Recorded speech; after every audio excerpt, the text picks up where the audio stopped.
So, good morning from a sunny, splendid Sunday morning in Chisinau. Today we're going to explore some of the Soviet aspects of this city, how the influence of the Soviet Union touched people's lives in every facet on a daily basis. So, join us. You can see to start our vlog, we have come to one of the only statues of the big man himself, Lenin. However, in contrast to Transnistria, you can see this Lenin statue's not got pride of place at all. In the background here, we've just got a rather lonely car park, and in front of us, a hotel. So, first way in which the Soviet Union affected Moldovans' daily lives is, you can see here, behind Lenin, you've got inscriptions in two languages. So the first is in Russian, Doska Početa, or Table of Honor. So that was obviously the de facto language of the Soviet Union. Many Moldovans had to relearn Russian when they joined the Union again in the 40s. And then, very interestingly, next to it, I don't know if you can see it because of the sun. Let's see if you can go over here. You've got Tabla de Onore. So that is Romanian. But what the Soviets did throughout that era of history is they basically converted Romanian into the Cyrillic script and called it Moldovan. And the reason for that is because they wanted to create a distance, a division between the people here in Moldova who were Romanian speakers, who had been part of Romania in the interwar period, and the Romanians in Romania who still had that Latin script. So actually, throughout the time of the Soviet Union, the Romanian language here was referred to as Moldovan. But the only real difference between that and the language spoken in Romania was the script.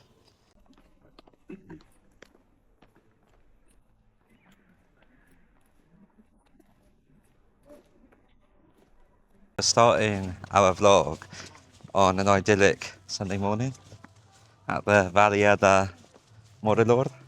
So this is a park and lake area that the Soviets built in the 1950s after the destruction of Chisinau in the Second World War.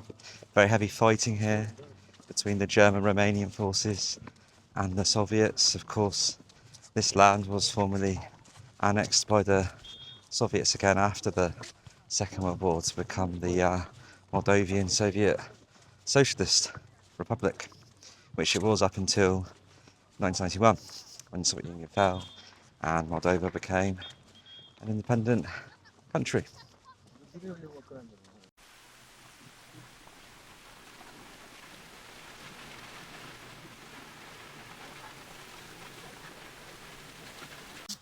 So we've arrived at the Cascading Steps in the Valea Morilor, and this is a place that is well loved by the locals.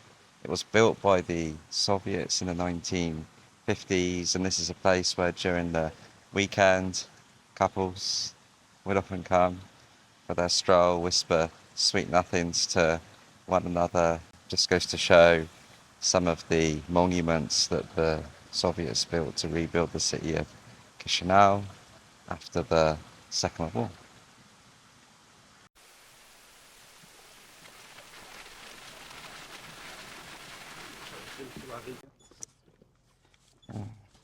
What do you want? Where? Pink one? What color you want? We'll go for pink. Yeah? Yeah. You me to try. Yeah, you drive. Yeah. So during the Soviet era, there was a big emphasis on physical activity as a way in which to keep the workers happy and healthy. And so many a family would get on the lake of the Valea Morilor in the weekend and pedal around. They probably wouldn't have paid around 400 lei, which is about 20 quid, for the pleasure of that. Probably would have been a constitutional right back in the day, pedaling. You never know. Maybe this was an activity for the Soviet elite. This is where maybe business was done back in the day. Free of any bugs, unless the pedalos would bug themselves, Matthew. We didn't check the Pedalo for bugs. Or, you know, this might be a place where you would pick off a rival apparatchik. A nice day for it is too. So we've got an hour's hard work, an hour's hard labour ahead of us. Yeah, searching for perfect Pedalo B footage.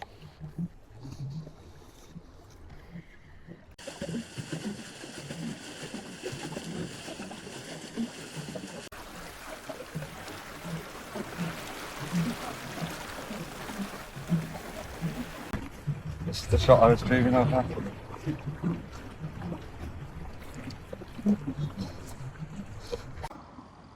So we brought up a bit of a sweat on the water there. Yeah. So I think it's time for a slap up Sunday lunch with a Soviet twist. Indeed. Let's do it.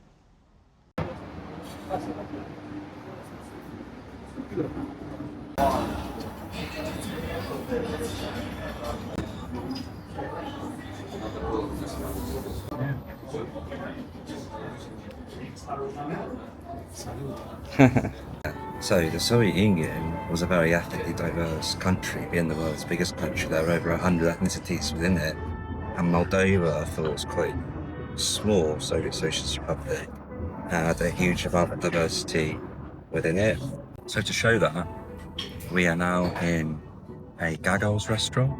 So Gagos are a Turkish minority here within Moldova.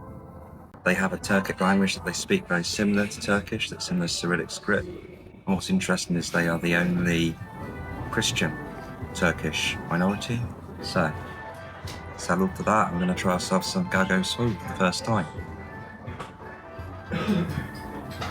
Right, so the food's arrived. So what's quite interesting is that we've got here lamb, which was a very kind of, you call that a Turkish meat? A bit of lamb in Turkey, don't they? Yeah. However, it's served with mamaliga, which I would say is more of a kind of Romanian thing, isn't it? It's like a Romanian polenta.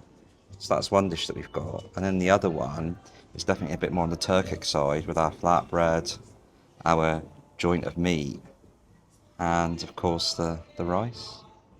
So, yeah, let's tuck in. Get a bit of the sauce on it.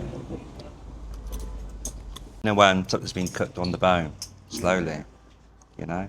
That tastes like kavurma, like the kind of Turkish roast meat. A bit buttery as well. And let's try the tokanica, minced lamb, if you will. That.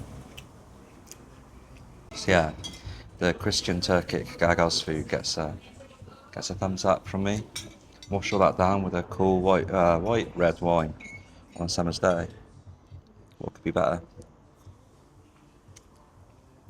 So you've taken out the white flag, Matthew, the wet wipe. What was your what were your impressions of Gagosian cuisine? Yeah, I could confidently say to any international traveller, hop on a plane and come to Gukoguz in northeast Chisinau. There you go. It's our first challenge shout out Yeah. for the trip. So we're now well stuffed and out of the Gagosian restaurant. Just one thing I think it is important worth saying is that because of the borders that were drawn up between the 15 Soviet Socialist republics at the time of the Soviet Union, cutting across a lot of different ethnic communities, that has in time, of course, with the fall of the Soviet Union, caused issues in that now the Transnistria, of course, is a de facto independent, more of a kind of Russian, Ukrainian area, traditionally. Gagauzia, the home of the Christian Turkish population here in Moldova, again, is often waxed and waned between becoming independent or not, or having further autonomy. At the minute, they do have some autonomy within Moldova. So a lot of that multi-ethnic makeup of Soviet society has in turn, with the way in which borders were drawn, actually caused quite a few issues, and Moldova is no different in that respect to any other place in the Soviet Union. Of course, it was the same in Kyrgyzstan. We were there as well in terms of issues between Kyrgyz and Uzbeks and kind of whatnot. On that note, let's head to my next stop. Oi! Oi! Oi! Need to rope up.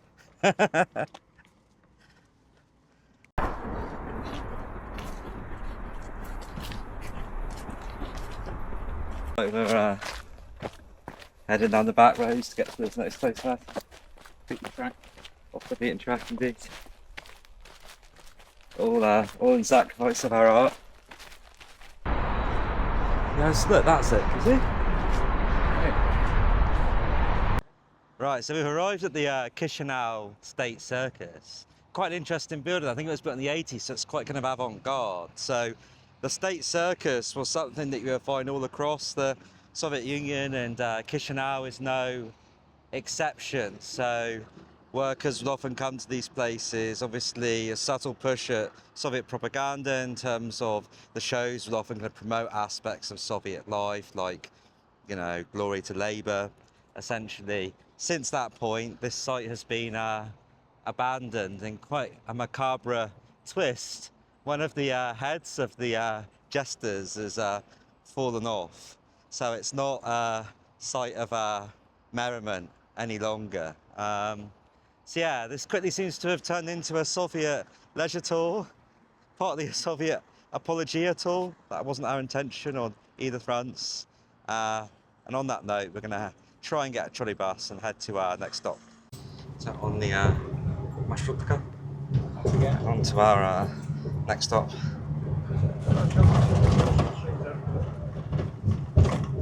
We've arrived at the entrance of the Chisinau Central Market.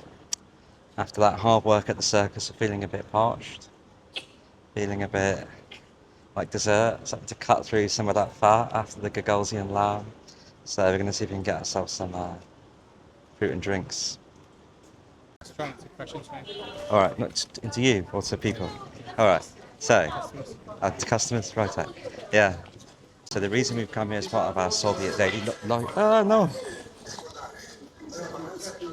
Not drawing any attention to ourselves. So the reason we've come here as part of our Soviet daily life / leisure tour is that obviously in the Soviet Union there were very few places where people could actually openly trade, and this was one of them in the set of Chisinau.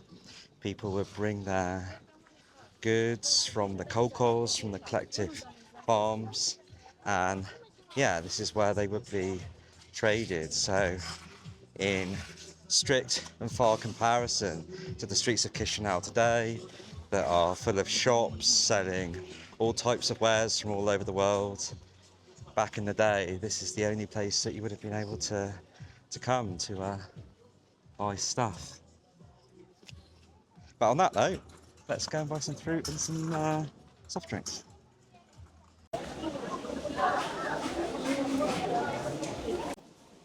This man's miking up. Ready? You ready for this?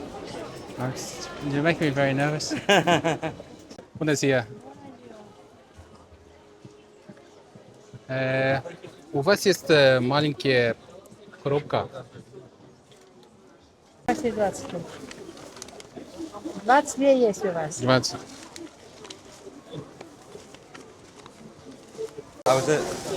Very nice. Yeah? Have a look. Let's try one.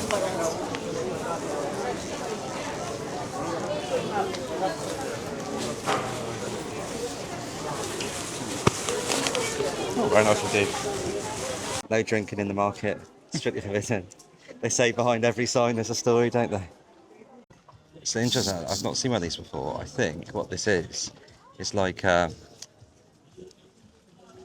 it's like something you can use to double check the things that you've bought in terms of their weight. See that it's here. It's cantar de control, or a control weight. So yeah, no cheating in the Chisinau Central Market. I think we find a place to quench our thirst. Возьмем один квас, один фрикусор, один лимонад, пожалуйста. Маленькие, большие. Маленький. Все маленький. Ligosor. Look at that bad boy. Right, so we've got 3 drinks here to quench our thirst, haven't we? We've got Frigosor, which has got a kind of radioactive green kind of tinge to it. What's that one like? Minty. Minty. It's like a toothpaste drink. I thought it might have been tarragon flavour. And then I've got this is kvass. So this is like a kind of sweet, acidic. Not quite sure what they make it out of, but they have it kind of all over the old Soviet sphere. And the limonade also has kind of mouthwash. It's quite sweet, that one. It's a sweeter kvass I'm used to. I'm used to something a bit more acidic. It's got a kind of medicinal aftertaste. What have you got there? What's that? What's that orange one? This supposedly is limonade, Limonade. but it also tastes like mouthwash. All right, okay. So we've established that the secret ingredient of the soft drinks in Chisinau Central Market is mouthwash. Cheers to that.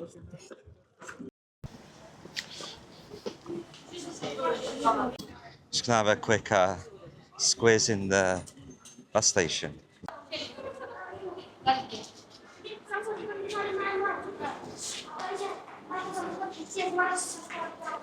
So we've arrived in the main terminal of Chisinau bus station, but we're not here for any transportation purposes today. We're here to admire this massive mosaic. So you see these mosaics across the Soviet Union, and this one has got scenes idealising certain aspects of Soviet life, hasn't it? You have this kind of subtle propaganda everywhere you went during the Soviet Union. So this is family life here. You've got people working over there. What else do we have? I wonder what that lady's doing up there. Just hanging out. Hanging out, awaiting solemnly her lover or husband, maybe. And then up here, you've got just people playing music, Folk traditions. folk traditions. So, yeah, pretty cool to still see this fairly well maintained in the bus station of Chisinau. I know you think that buses should be a purely functional place, Matthew, and not a place where art and utility should mix, but what did you think of that mosaic? It's very nice. Yeah, it elevated its simple space. Indeed.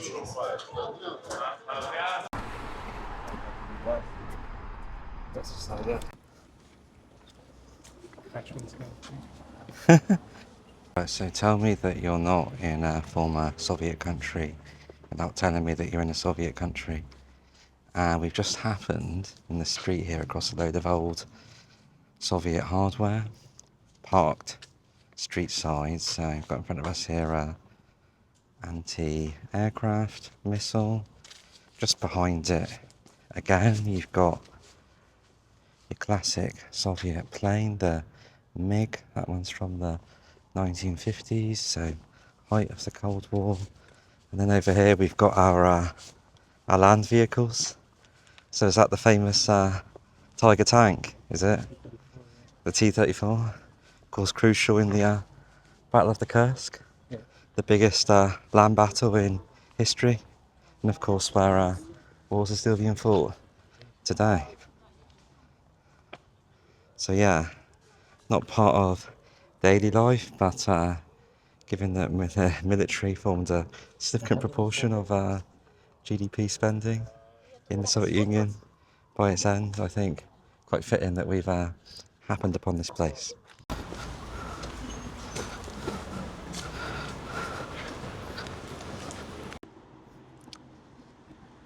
Yeah, so it was quite fitting that we stumbled upon that military hardware, because we're now going to get into another facet of communist Chisinau. We're going to see how the other side lived a bit.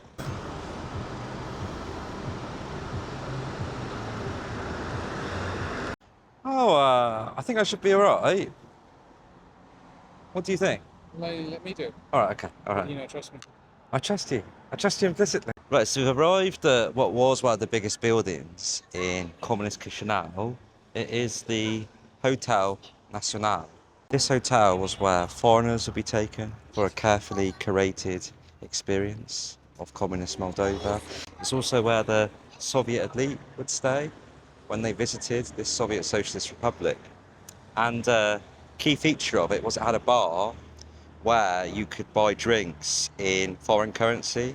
This was one of the only places in Chisinau where you could acquire luxury goods with your dollars, your francs, your marks, your pounds. You can see now it's abandoned, and somebody has taken it upon themselves to give it a bit of colour, to paint the Moldovan tricolour on it. It certainly wouldn't have had that back in its heyday. So they love a good underpass in Chisinau, but one thing that we both remarked is that certainly more salubrious than the ones in the UK. Don't know, are we engaging in more... Well, I suppose we're not engaging in Soviet apology here, are we? But I suppose basically what we're saying is that It's pretty nice. it's pretty nice, Chisinau. Right, so I think we're creating a narrative arc here, Matthew. So in the morning we were at the Valea Morilor, and if you were doing your pedaloing, you were eating a nice Gagosian cuisine, and you went to the state circus, and you didn't ask any questions, things might just be okay for you here in communist Chisinau. However, in the afternoon we've started to expose some of the kind of sinister undertones of what life would have been like in that era, the big military spending, the division between the elite and the working class, and the places that you'd have had access to as a communist apparatchik. And we are going to end our vlog on probably what was the most sinister legacy of the Soviet Union, not just here in Chisinau, but across it. So we're at our final stop of the day. It's right outside the train station that's just behind us in the distance.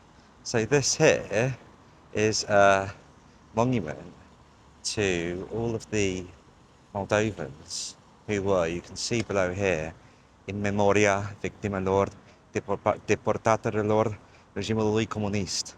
So it's a monument to all of the people who were deported to the gulags during the communist era. Now, 80,000 of those were deported during the time of Stalin in the late 40s and 50s, and it was mainly the kulaks, the landed peasant class, who Stalin wanted to liquidate, not just here, but across the Soviet Union.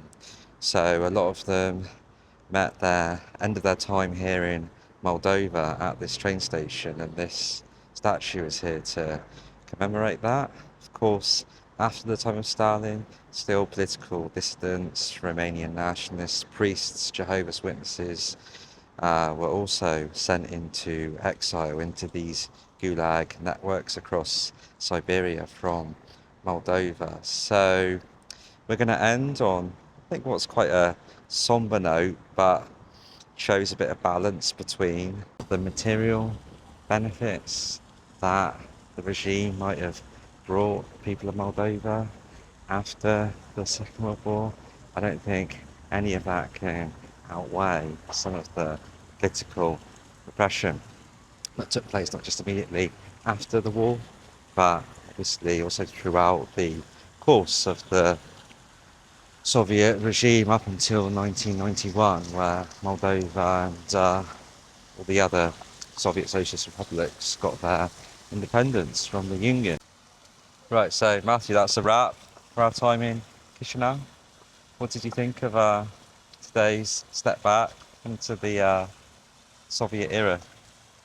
Very interesting.